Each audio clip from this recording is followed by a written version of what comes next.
ke kamp badminton Astro di Surabaya, Indonesia. Kalau anda saksikan sekarang ni, sebenarnya Intan berada di atas lebih kurang menara lah kot. Dalam 2-3 tingkat tinggi dia.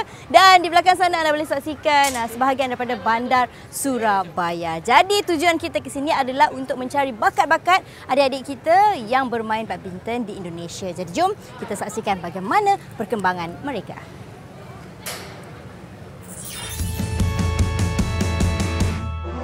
Sesi pemilihan Surabaya Indonesia telah pun berlangsung di Gor Bulu Tangkis Sudirman minggu lalu. Peserta-peserta dari beberapa kepulauan Indonesia telah hadir beramai-ramai untuk menunjukkan aksi terbaik mereka. Di antara yang hadir adalah seorang ibu yang membawa anak lelaki beliau yang cukup berbakat untuk menunjukkan aksi terbaik.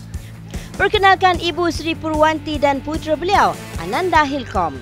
Jom kita kenali mereka berdua. Nama saya Ananda Hilkom, umur saya 11 tahun. Asal Semarang, klub Hamas Semarang. Klub apa? Hamas Semarang. Okey, datangnya dari Semarang. Dengar katanya Semarang tu jauh banget. Berapa jauh? 10 jam. 10 jam. Jadi kamu gerak ke sini pada hari Jumat pagi. Jumat pagi sampainya di sini petang. Iya. Petang jam 6 gitu kan? Lepas tu baru datang ke sini hari ini. Gimana boleh tahu pasal kan badminton? Dari kakak kan suka main badminton, saya suruh lihat dan terus saya suka main badminton. Okey, dari mana? Dari televisyen kah? Dari internet kah? Dari televisyen. Okey, Ananda, kamu sekarang ni berusia 11 tahun kan? Ya. Sudah bermain badminton dari umur berapa? 5 tahun. 5 tahun. Jadi sekarang ini sudah lebih kurang 6 tahun kamu bermain badminton. Jadi ada apa-apa lomba bulu tangkis atau gimana? Ada lomba bulu tangkis di Semarang. Satu Jawa Tengah itu. Satu Jawa Tengah kamu jago? Dapat juara 3 tapi. Juara 3. Okey. Jadi datang ke sini ada ibunya juga, ada pelatihnya juga ya. Ada coach dan jurulatih juga. Jadi terima kasih Ananda. Good luck. Moga sukses ya. Dengar katanya 10 jam perjalanan sehingga ke Surabaya. Boleh ceritakan bagaimana pengalaman itu? Bagaimana ibu betul-betul bersemangat untuk datang ke sini membawa Ananda ke kamp badminton Surabaya? Itu saya menuruti kemauan anak untuk mewujudkan cita-citanya. Dia ingin sekali menjadi pemain bulu tangkis yang terkenal. Gitu, ya. Jadi sehingga ini lomba yang gimana dia sudah terlibat? Udah banyak sih, kemarin sempat ikut yang jarum double, sudah sempat mencoba di sana. Oke, nomor berapa? Itu saingannya memang ketat sih, dia belum masuk, cuma masuk baru karantina aja. Oke, kejayaan yang paling tinggi sekali yang pernah dicapai oleh Ananda? Itu kemarin O2SN sama Popda tingkat provinsi.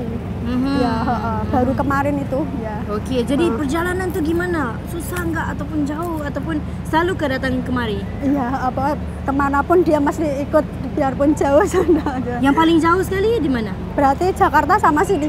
Jakarta. Kalau Jakarta dari mana tuh? Semarang kan? Iya, Semarang ke Jakarta berapa jauh? Sama sih, hampir sama. Hampir sama, 10 jam. Jadi naik mobil. Iya. Sendiri, pandu sendiri. Bawa sopir. Bawa sopir. Okey. Jadi semangat ataupun harapan ibu untuk Ananda dalam kamp badminton ini? Semoga apa yang dicita-citakan, yang diinginkan terwujud dan tercapai. Okey, amin. Ya Rabbal alamin. Itu dia sokongan ibu yang penyayang. Macam inilah yang kita mahukan. Sokongan dari ibu bapa amatlah penting bagi pembangunan bakat adik-adik kita ini. Sekarang kita kenali Dewi Tira Arisandi, bekas pemain badminton Indonesia yang memegang pingat gangsa kejohanan remaja dunia badminton tahun 2002. Bagaimana pendapat Dewi tentang kamp badminton kerjasama dengan Malaysia dan juga Indonesia ini? Suatu kebanggaan ya untuk negara Indonesia diajak kerjasama dengan Malaysia untuk pemilihan audisi di camp badminton ini. Tujuannya mengadakan camp ini mungkin untuk memotivasi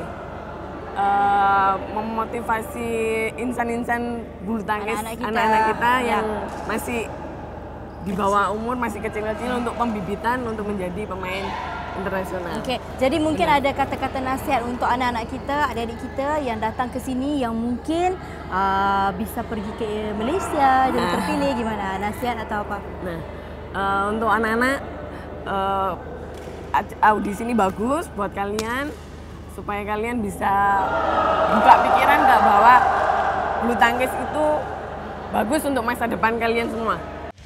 Pembinaan bakat seseorang pemain badminton bergantung berat pada latihan yang dilaluinya. Apa kata kita kenali pengarah pelatih badminton Indonesia pula, Christian Hadinata.